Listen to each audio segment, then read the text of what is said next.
ఇక కొల్లేరుకు వరద ప్రవాహం కొనసాగుతుండటంతో లంక గ్రామాలు గజగజ వణికిపోతున్నాయి. ఇంకా భయం గుప్పిట్లోనే లంక గ్రామాల ప్రజలు బిక్కుబిక్కుమంటూ గడుపుతున్నారు. మరోవైపు పెదయేడ్లగాడి వంతెన దగ్గర 3.5 మీటర్లకు వరద పెరిగింది. భారీగా పెరుగుతున్న వరద ప్రవాహంతో ఏలూరు, కైకలూరు నియోజకవర్గాల్లోని పలు గ్రామాలకు ఇప్పటికే రాకపోకలు స్తంభించాయి. విజయవాడ నుంచి బుడమేరుకు పెద్ద ఎత్తున వరద నీరు కొల్లేరుకు చేరుకుంటోంది.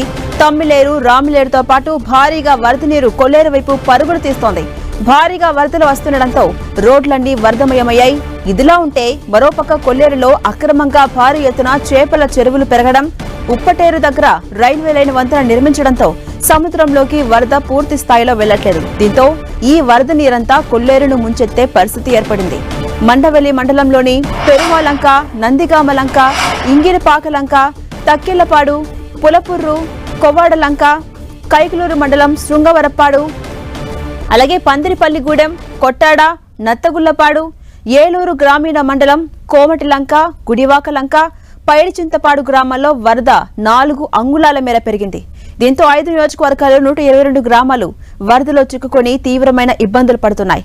బుడమేరు ప్రభావంతో పెదపాడు మండలంలోని గోగుంట, కొనికి, కడిమికుంట, సకల కొత్తపల్లి, రాళ్లపల్లి వారిపాలెం, వడ్డిగూడెం, సత్యవోలు, చిన్నసత్యవోలు ఈ గ్రామాల్లోకి వరద నీరు చేరింది.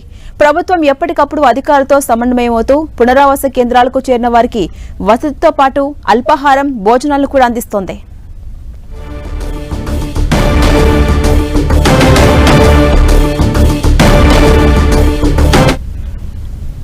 కొల్లేరు ప్రజలు ప్రమాదకర ప్రయాణం చేస్తున్నారు. అవసరాల కోసం తప్పని పరిస్థితుల్లో పడవలపై ప్రయాణం చేస్తున్నామంటున్నారు.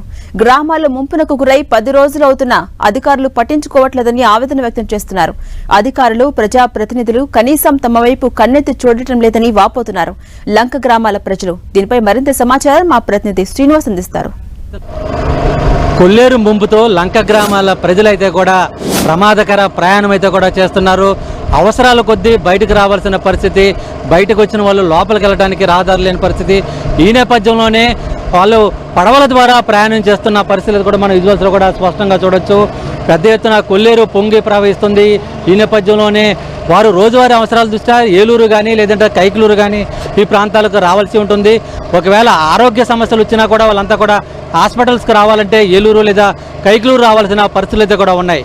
కానీ ఇప్పుడు వరదలు ముంచెత్తున్న నేపథ్యంలో గత వారం రోజుల నుంచి కూడా కొల్లేరులోని అనేక గ్రామాలకైతే కూడా రాకపోకలన్నీ కూడా పూర్తిగా నిలిచిపోయిన పరిస్థితులు ఉన్నాయి. ఈ నేపథ్యంలోనే వాళ్ళంతా కూడా బయటకు రావడానికి అటు పడవల ద్వారా ప్రయాణం చేస్తున్న పరిస్థితి. అయితే చిన్న చిన్న నాటు పడవలు, బోట్ల ద్వారా అయితే కూడా ప్రమాదం అని చెప్పి వాళ్ళంతా కూడా గ్రామస్తులే కొంత అంతా కూడా చందాలు వేసుకుని పెద్ద ఎత్తున ఒక బోటుని అయితే కూడా ఏర్పాటు చేసుకుని వాళ్ళు ఆ బోటు ద్వారా రోజువారీ ప్రయాణం చేస్తున్న పరిస్థితి అయితే కూడా ప్రస్తుతం మనం అదే బోటులో ప్రయాణం చేస్తున్నాం.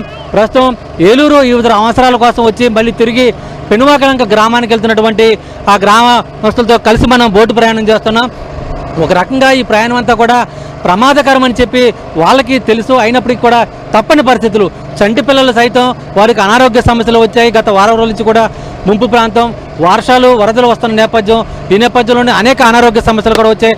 వారు హాస్పిటల్స్ కూడా ఇల్లు వస్తున్న పరిస్థితి. మనతో కొంతమంది ఉన్నారు, ఒకసారి వారితో కూడా మాట్లాడే పరిస్థితి. ఏమ్మా, ఎక్కడికి ఇల్లు వస్తున్నారు మీరు? ఏంటి చంటి పిల్లలతో వస్తున్నారు? ఏంటి హాస్పిటల్ వెళ్ళామండి, ఏలూరు హాస్పిటల్ వెళ్ళాం పిల్లోని తీసుకుని. ఇవాళకి 10 రోజులు మట్టి కొంచెం బాధపడుతున్నాం. ఇక్కడ ఏ అవకాశం లేక మాకు ఏలూరు ఇప్పుడు అర్థంతరంగా తీసుకెళ్ళాము. పొద్దున పడవ పిల్లాడికి జలుబు, దగ్గు మీద తీసుకెళ్ళాము, చూపించి తీసుకొస్తున్నామండి. ఏంటి మరి పడవ ప్రయాణం అంతా కూడా భయం వేయట్లేదు? ఎలా ఏంటి మరి? వేస్తుందండి, మరి బతుకుతాగా భయం వేస్తుంది. మరి ఏం చేస్తాం, మరి తప్పనిసరిగా మరి పసిబిడ్డలు నెట్టుకుని మరి ఇది అవ్వలేం కదండి.